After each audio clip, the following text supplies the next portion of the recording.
As summer is here, natural gas prices, what are they going to do? Are they going to go up? Are they going to go down? Are they going to stay at barely $2 all the way across summer? I brought in an expert to talk about that and much more on this episode of The Crude Truth.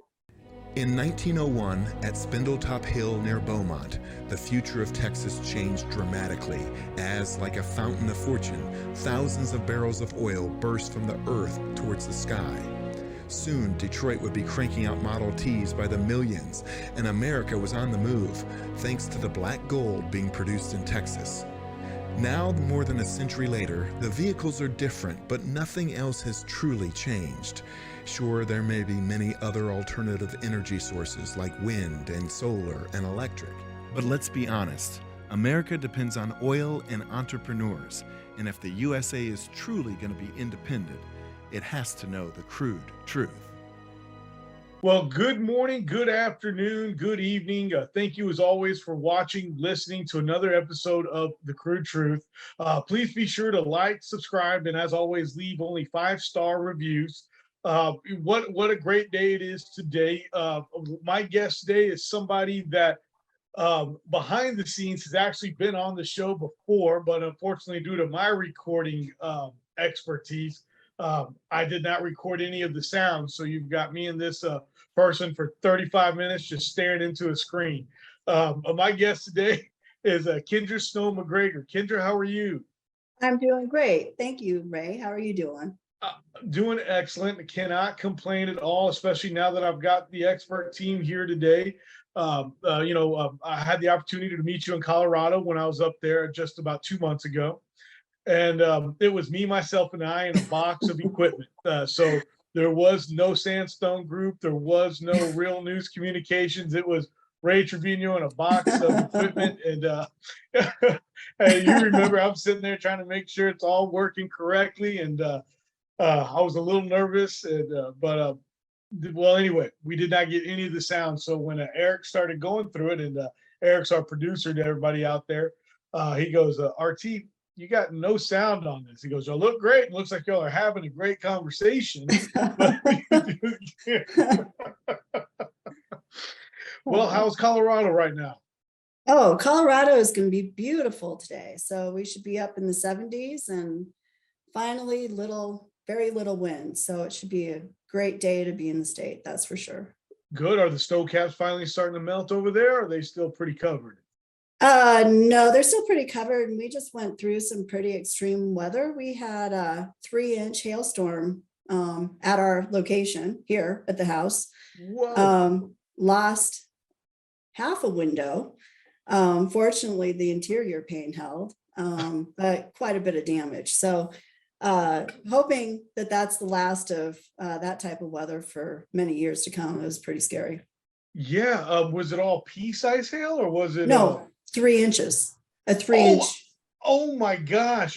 Yeah. Duh. I'm thinking it got like 3 inches high. No. No, it was either like way, almost softball size.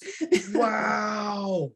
Holy cow. Thank goodness you're safe and sound enough that you guys got out of that. Okay. Yeah, that's no joke right there. I didn't know that. Does that happen or no? It happens maybe once every 5 years, we'll get a big hailstorm like that. Yeah. And it's not always in the same location. So unfortunately, this time it just happened to be right over where we're living. So what do you do? That's what insurance is for.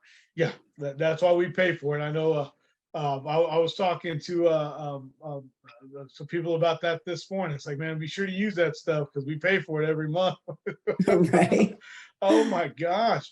Well, again, I want to just one more time thank you again for your time to be on the show, The Crude Truth. You have been really bringing what they call thought leadership, and I think you've been doing that for years before the internet and social media. More importantly, you've been bringing all of this insight to the natural gas world right now, and to a lot of individuals like myself that don't necessarily focus on natural gas. And you've been you were from the Colorado School of Mines, which, who we kidding, that is one of the best colleges out there for anything in the oil and gas industry. But also you work for a company called PetroSkills that also does a lot of teaching. So not only are you moving and doing, but you also do teach. Is that correct? A little bit? Yeah, that's correct. So as far as my role within PetroSkills, I'm the discipline manager for oil and gas processing. And so any surface facility from a process perspective, all those courses are under my responsibility for maintaining accuracy, course quality, instructor support. And LNG is also within my discipline. So outside of being an instructor, I deliver engineering, so facility engineer training for gas conditioning and processing.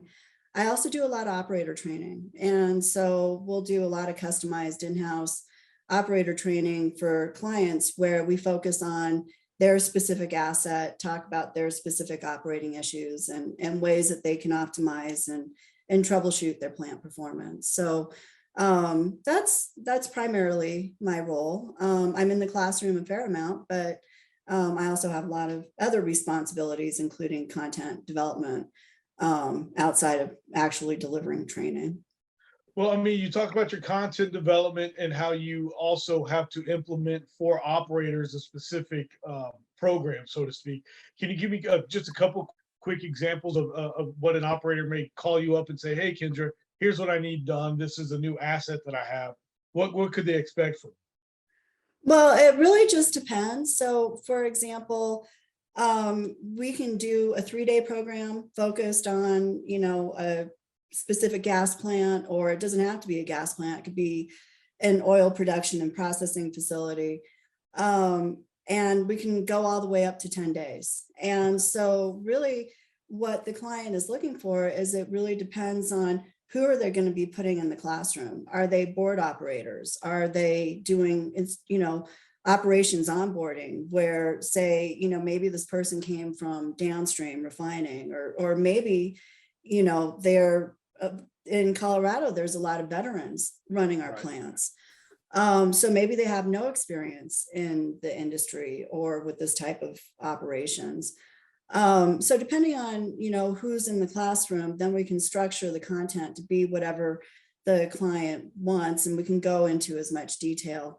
The program that we recently did is for a large liquefaction facility, and we spent a week talking about the front end treating in the plant. Then we spent a week talking about the cold end part of the plant.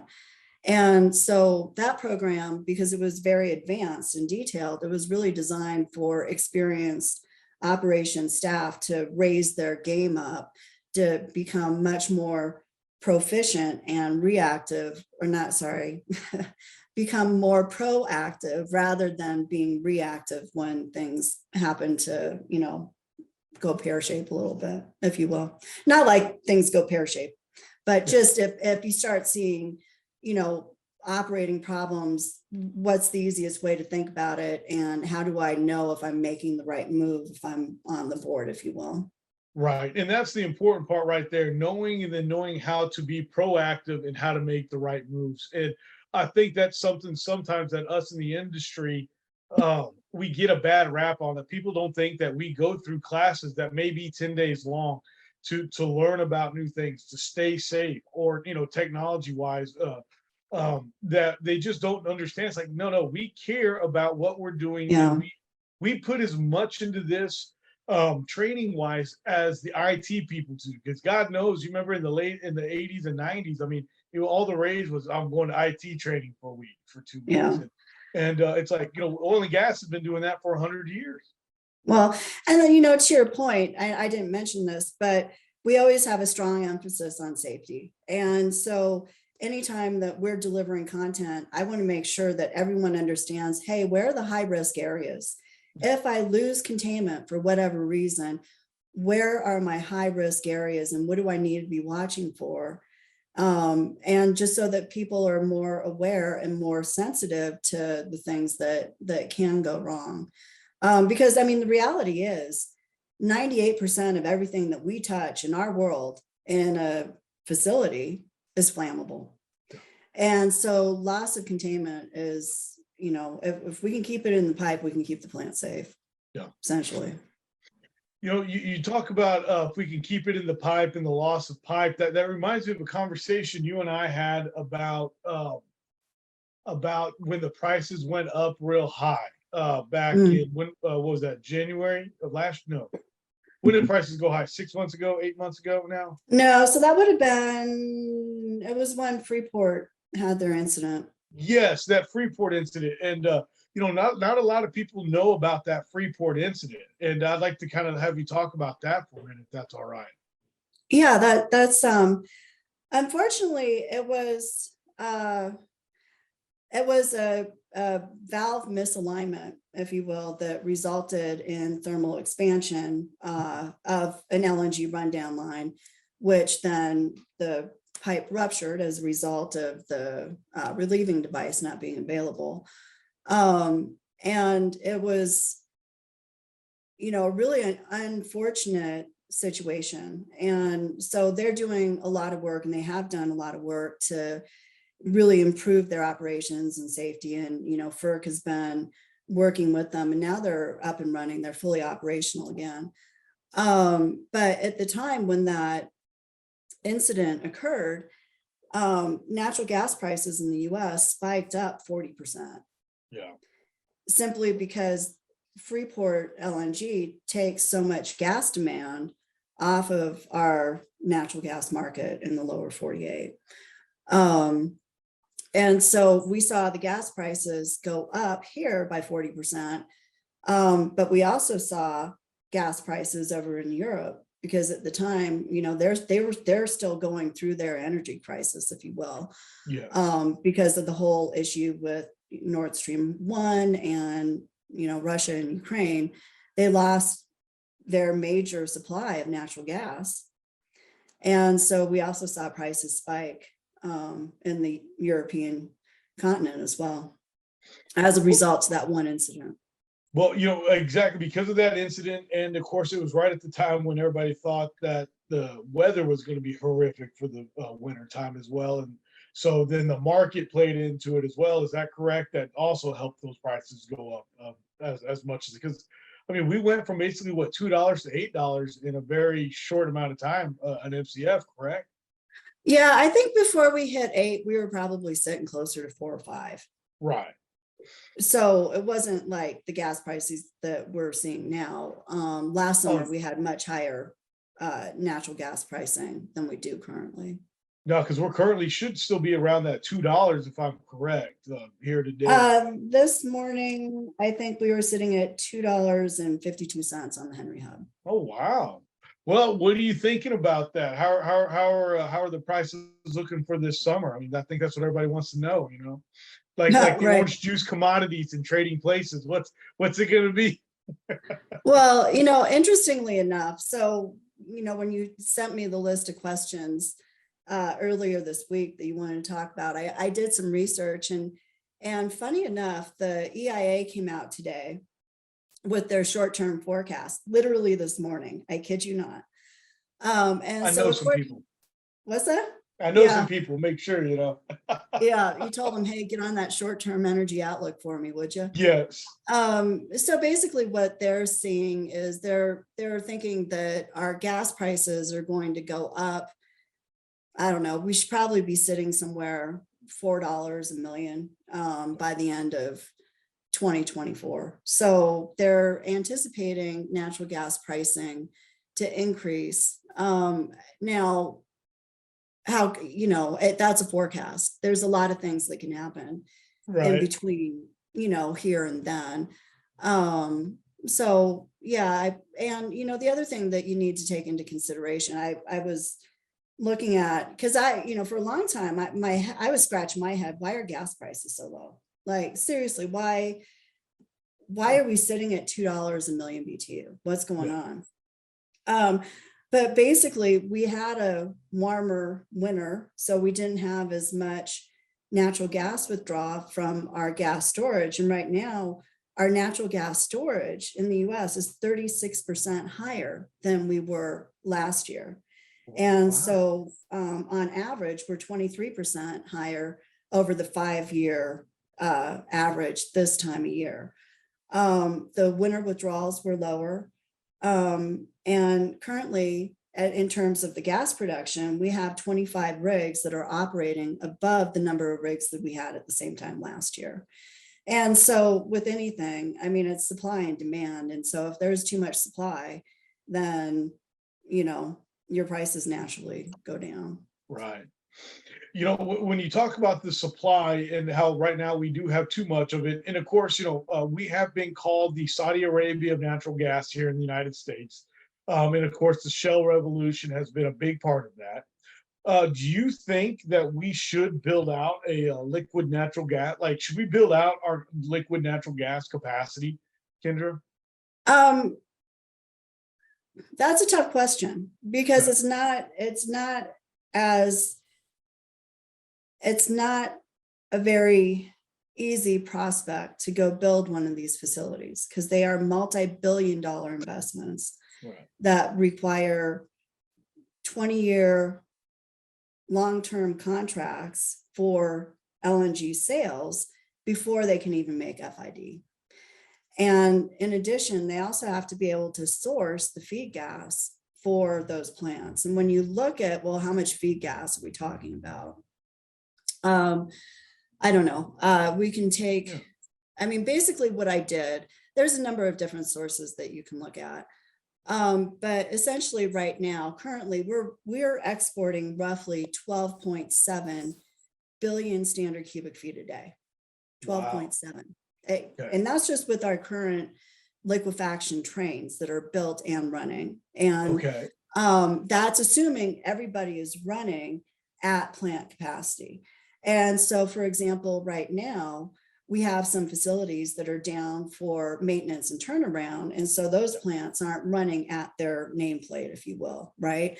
And so that, you know, is likely part of what's going into this lower gas pricing is if we have LNG plants that are, you know, doing maintenance or operating at reduced rates, either because one, the market isn't such where all of their long-term contracts are taking their cargoes they're supposed to take, or if, you know, they need some kind of maintenance, then you're not going to have that demand placed onto our system, essentially.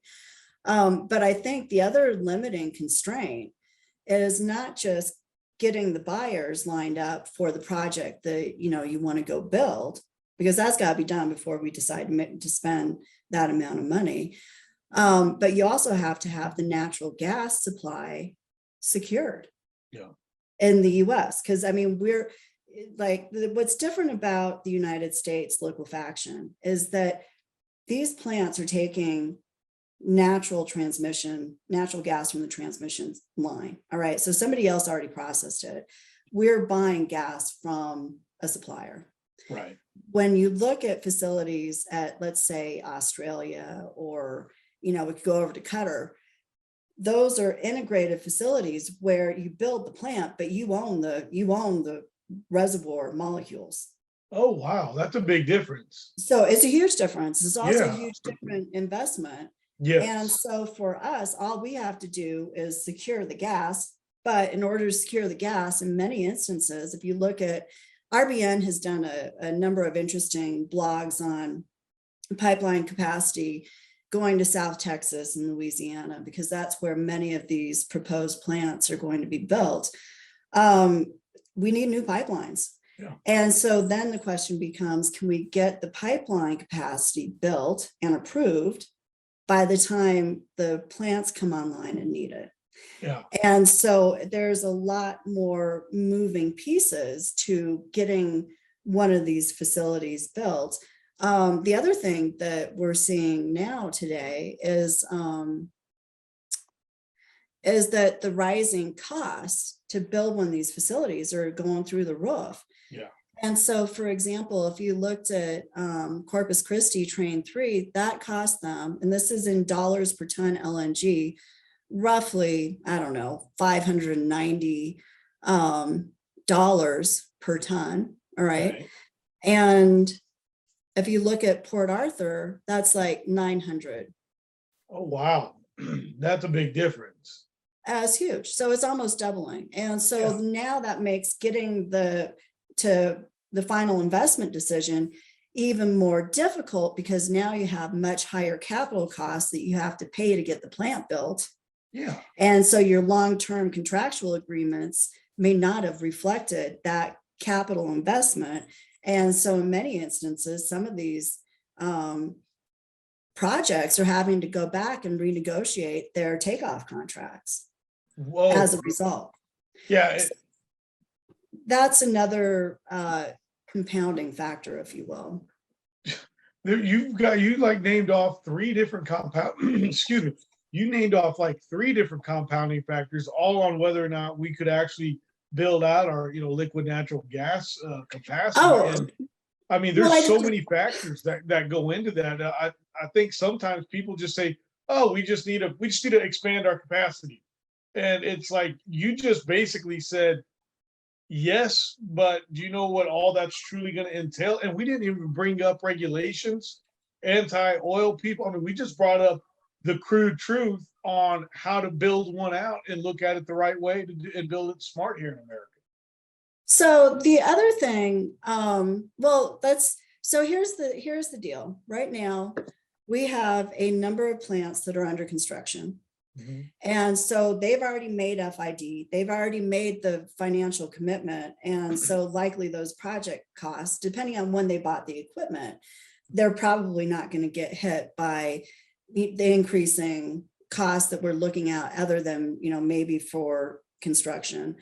But right now, total in construction is going to increase our LNG export capacity by 65%. So wait, we're at 60. So what you're saying is when we build out these other locations, we'll be exporting or be able to have 65% more natural gas when these are done being built, Kindra? Yeah, exactly. So basically what we're looking at right now, I said we're roughly 12.7 billion standard cubic feet a day of export capacity. Once these plants are built, we're going to be sitting right close to 21 billion standard cubic feet per day. So we'll double that per year. Right. Yeah. Almost, nearly. I mean, but then the other thing is, if you look at all the facilities, here's the part that has me scratching my head. If you look at all the facilities that may go FID in 2023, all right, so basically they're spending money on engineering, they're trying to work contract deals, so they're securing the land, getting FERC permits and so on. We're going to more than double, so we'll be up to 38 billion standard cubic feet a day, which, here's the scary part. Okay. Let's just say all the, just for talking purposes, if all those plants really were to get built, because this was one thing that was really eaten in my mind. If you look at the EIA forecast, or what our natural gas production was last year, so I think this was production by region, May of 2023, we're sitting at 97 billion standard cubic feet a day production Here in America? Here in America. Okay. And so if we were to put on all of our proposed LNG capacity of 38 billion standard cubic feet per day, that's 39% of our production. Okay, so if it's 39% of our production and we're at 90 billion cubic feet a day, so does the price go down? Does the price go up? The price is going to go through the roof. Because we don't have the capacity still. Yeah, no, we won't have enough gas for our own internal consumption, essentially. Whoa. Holy cow. And that's if we didn't drill, like we just stayed pat today. If we stayed flat. Yeah. If we stay flat today, I mean, again, that's the implicit assumption, but how easy is it for people right now under this administration to continue increasing their production? You know what I'm saying? Well, yeah. So nobody's trying to get out there to drill, like, nobody's like just putting down, billions of dollars to go drill 100 wells because we don't know what this administration is going to do. Right. So basically right now with everything that's under construction and our current export capacity, we're sitting at roughly 22% of our gas production as it stands today. Wow. Okay. And so when you look at that, and I don't know if, the EIA analysis on their short-term energy outlook probably didn't include those facilities, because if you run down the list, 1, 2, 3, there's only 3 of those plants that, no, these are in the works. I don't think all these have made. So if we look at the ones that are under construction, yeah, there's only 3 plants that are under construction that'll hopefully come online in 2024. Okay. Stage 3, Corpus Christi, Cheniere, they're projecting 2025. And Plaquemines LNG phase 2 is scheduled for 2026. And then Port Arthur LNG, and these are big plants, Yes, they're they are. forecasting 2027. And so again, I mean, when we're building these facilities, it is such a massive, these plants are huge. It's a long project time, and it takes them time to get started up and put on the system. So I would imagine that, the EIA forecast may or may not have included the additional production capacity that will be added by the 3 that I mentioned that'll start up in 2024.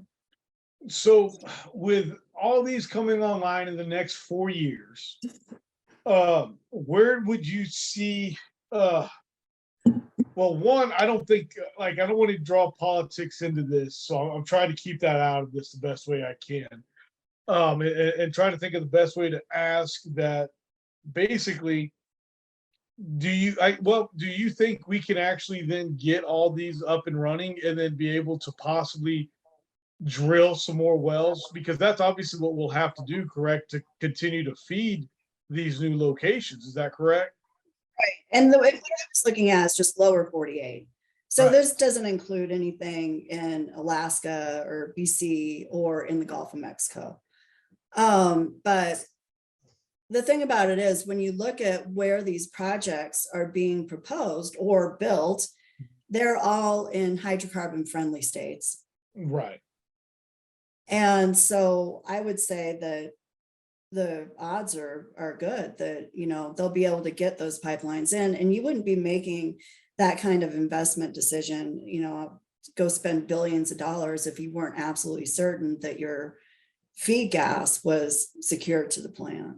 Right. Because that is all, that's the most important part, is make sure that you have gas coming to the plant to get refined, basically, and turned into one form or the other, correct? Yeah, all we do is clean it up and make it cold. Yeah. That's it. I know that might sound simple, but you just take the contaminants out and you refrigerate it until it's minus 260 Fahrenheit at atmospheric pressure, and you put it in a boat and off it goes. Boom. Well, let me ask you this, because you make it like you're saying, it's just so simple. Okay. Once you've got it there and you cool it down, right? But how important is this simplicity, and really how important is natural gas to how important is natural gas to the energy transition that they're trying to do here in the world? Well, that's the thing, is that, for many years, back in 2019, there was a thought that, natural gas is going to be the bridge fuel, to get us from where we are today to, net zero type energy system. Mm-hmm.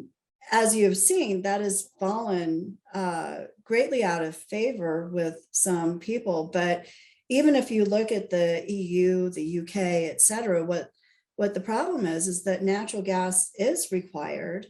And the reason why is because it's the peak shaving units that typically, it's better if you can run them on natural gas, that are going to keep the grid up when you lose your wind or solar generation for, weather or, daytime reasons. And so until we have a viable substitute for natural gas,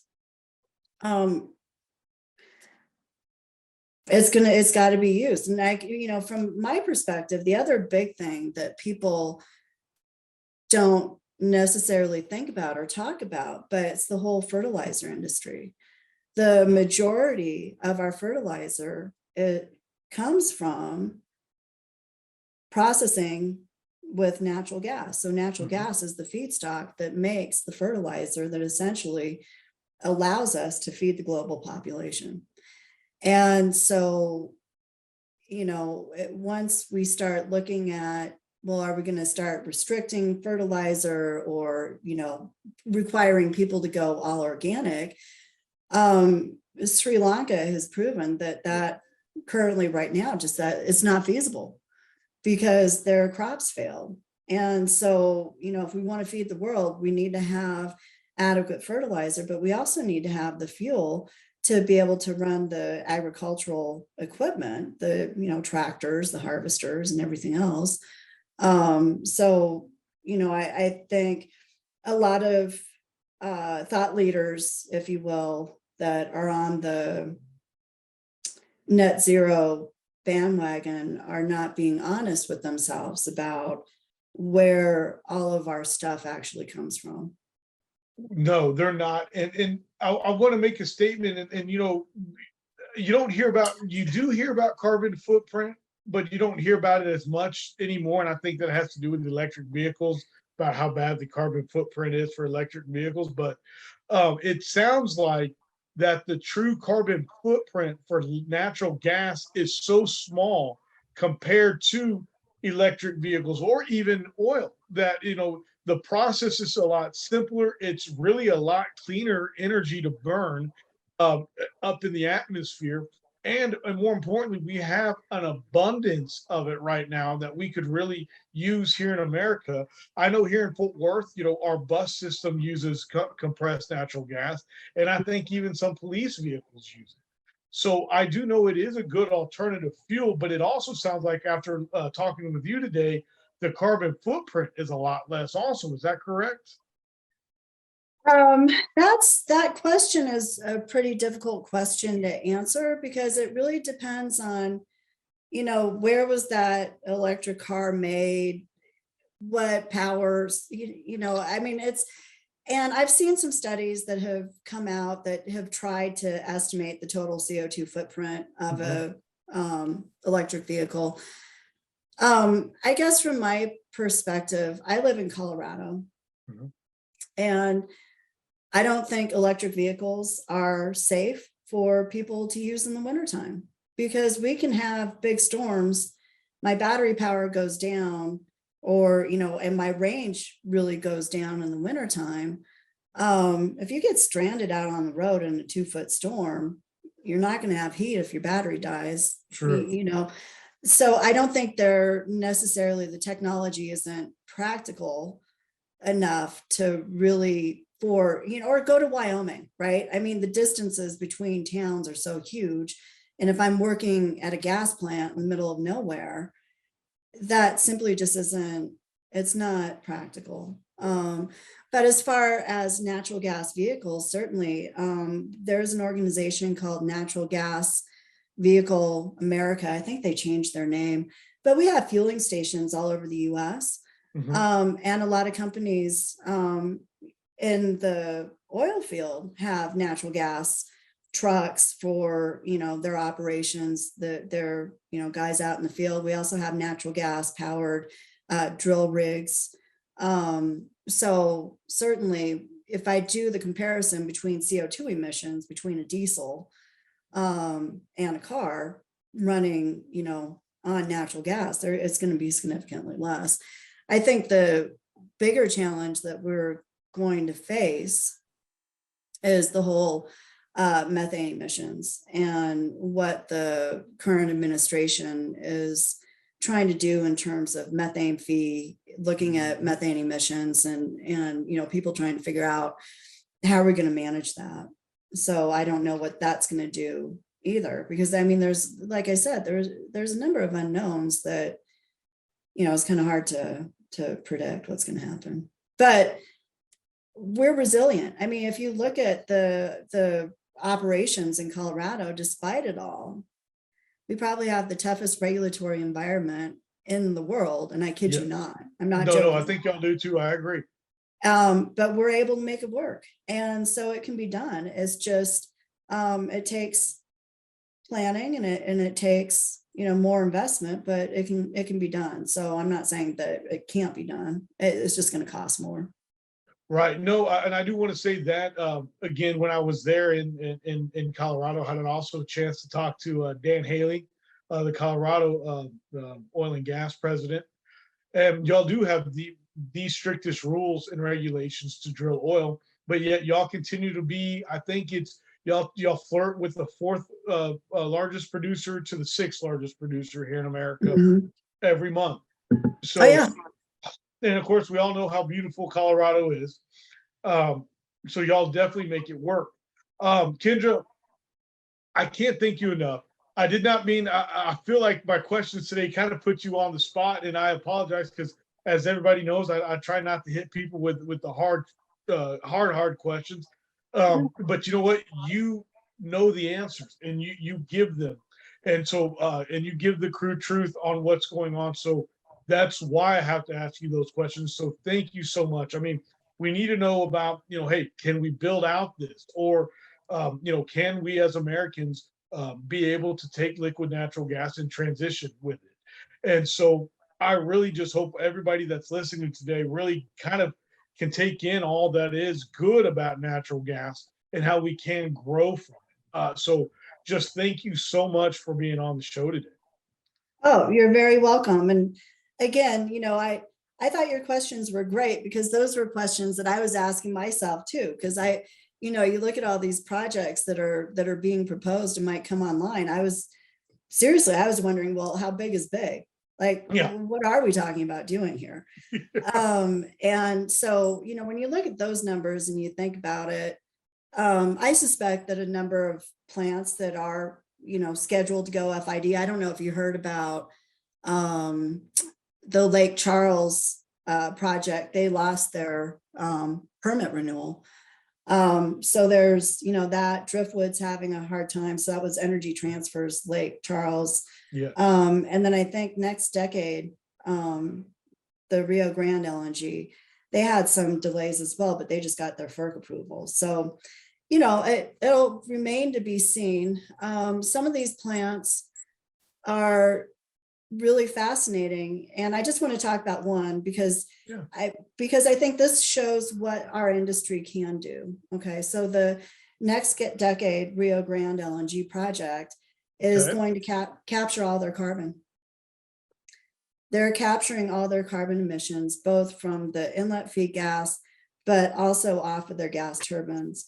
And they're putting in a carbon capture and sequestration business, if you will, where they can also provide a service to other people in industry to take their collected CO2 and sequester it for them. So, I mean, that's a super green operation.